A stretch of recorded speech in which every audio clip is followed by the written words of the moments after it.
Greetings once again and hello to fellow book lovers. It's time for another edition of Shelf Life Book Reviews Online, where I present to you a book that I have read, reviewed, and recommend. And today's book is The Guest Children by Patrick Tarr. This is published by HarperCollins. I do not have a U.S. price for this, but it is $24.99 in Canada, and it is 260 pages long. This is a debut novel from Patrick Tarr. For those who like historical fiction with a little bit of the supernatural thrown in, when I saw the title The Guest Children and started reading, I thought it should be called The Ghost Children, because it is a combination World War II with some elements of ghostly tales. Like I said, it is a historical novel. It took place during the Second World War, and it begins in London, England during the bombing at wartime. Now, two children, Michael and Frances Hawksby, their parents were killed in the bombing blitz. So they were orphans, and they really had nowhere to go. Now, this happened to a lot of children during the Second World War, and in England, they were known as the guest children, and they were sent to different parts of the world to be with surviving relatives.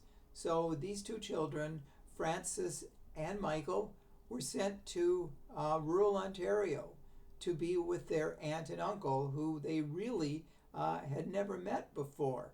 Now, they were sent to the aunt and uncle's place. They owned the Glass Point Lodge in rural Ontario.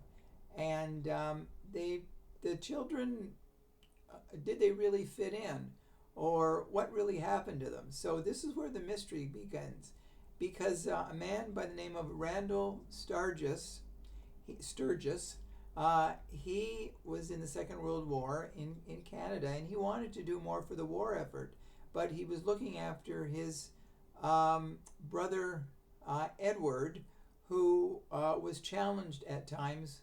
So he couldn't leave him, and it made him feel guilty. Others around sort of looked at him oddly because he couldn't do anything to help with the war effort. Well, he had to stay with his brother who had special needs. So after the war ended, Randall wanted to do something to, fit in. So he was asked to look into the case of these two children who were the guest children, and where they were sent to in rural Ontario.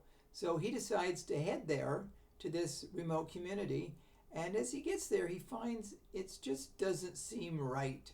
The aunt and uncle at the lodge are not the most congenial people, and the guests there seem rather odd as well, too.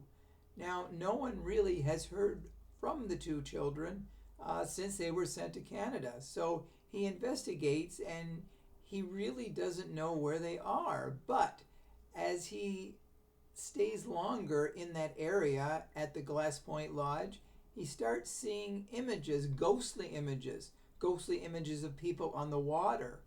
And he wonders whether he is in some sort of twilight zone, because things are definitely not right up there in rural Ontario. So the more he sees, the more he gets confused. He wonders where the children are. Are they there? Did they ever come to Canada? So it turns into a historical war tale, but also a ghost story. Now, I wouldn't say it's exactly in Stephen King territory, where it's really horrific, ghostly images and things, but it's just a very subtle, like Gothic type of terror of what is out there, what is happening. And as Randall gets closer to the truth, is he in danger? So if you're looking for a very subtle, like I said, it's very subtle. It doesn't hit you over the head with images and horror and terror and blood and guts. It's just a supernatural tale plus a war story, as I mentioned earlier, that will really rivet you to every single page. So if you're looking for a different type of story, be our guest and pick up The Guest Children, because you won't regret it. And if you do purchase it, please let me know if you do agree with my review. So I thank you for watching. Hopefully you did find this book review informative. I'll be back again very soon with another first-rate book. And until then, as I always say, stay safe, stay sane, stay in touch, and I will see you at the bookstore. Bye for now.